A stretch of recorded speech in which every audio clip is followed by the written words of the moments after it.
You can put your cotton here. Experts from Acupuncturists Without Borders, or AWB for short, are back in Haiti with their 9th team. But this trip is different. Instead of treating as many people as possible in a few days or weeks, Julia, Doris, and Mark are placing the power in the hands of the Haitian people so that they may help themselves.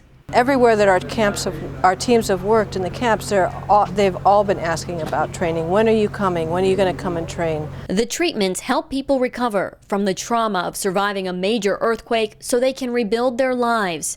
They also relieve pain. 5 tiny needles inserted in each ear, known as the Nada protocol, have a powerful effect. If you go to Match 25, you don't need to see an old man, you would see just a little guy, a kid. Just tell him, can you tell me something about acupuncture or about needles? If you do that, he would understand. Louisant Alcidi remembers people lining up for treatment at the Matthew 25 house, a guest house now turned into a field hospital and camp for the homeless. To answer the growing requests, AWB prepared a 4-day training workshop to teach locals the Nada protocol. Part of the purpose of this lecture is so that you start to learn how to describe the treatment. The AWB trainers worked inside a newly constructed building at the University of Quisqueya. The school was leveled by the earthquake in January. People traveled from all over the country to attend the training, some driving as long as 3 hours both ways. Every trainee was hoping to absorb enough to be able to help heal the suffering in their own community. Jean-Marie Xavier came from Liégeon, a village where AWB treated dozens of patients over the past 6 months. My heart beats with joy. This is the best thing imaginable for me.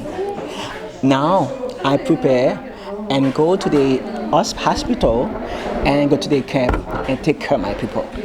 The AWB team worked quickly and efficiently, bringing in supplies to facilitate the learning process. Alors, ça veut dire,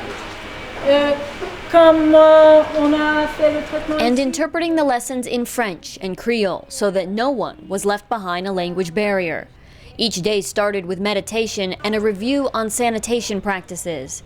Before long, the students were looking at needles for the first time and trying them out on themselves. no. There was a flurry of excitement when the AWB trainers passed out kits for each student, complete with aprons, gloves, alcohol swabs, and all the supplies they will need to begin practicing in their own communities. If we are able to do it and teach it to other people, then, we can make the teaching go by so other people can benefit from it.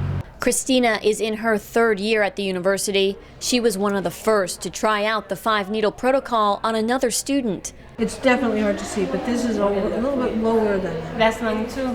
As the trainees worked with the needles, their confidence grew. It's perfect. Well, we're at day 3 now, and I'd say that 80% of the students can handle and practice the Nada protocol perfectly. There's still a few students struggling with location. Over the next few days, all of the struggles were ironed out, and each nurse, doctor, student, or community leader walked away from the training believing they could make a difference. The students made it clear that more training is needed for others interested in learning acupuncture. This workshop is just a stepping stone for Haiti, putting it on a path that will allow this ravaged region to heal on its own. Not only would they have additional skills, but they would also be able to treat more people. The name of the game is to treat as many people as possible. Acupuncture don't come from earth but from the heaven because it helps. It relieves pain, I can tell, and everybody can tell. And that's why today I'm here. I'm here to become an acupuncturist.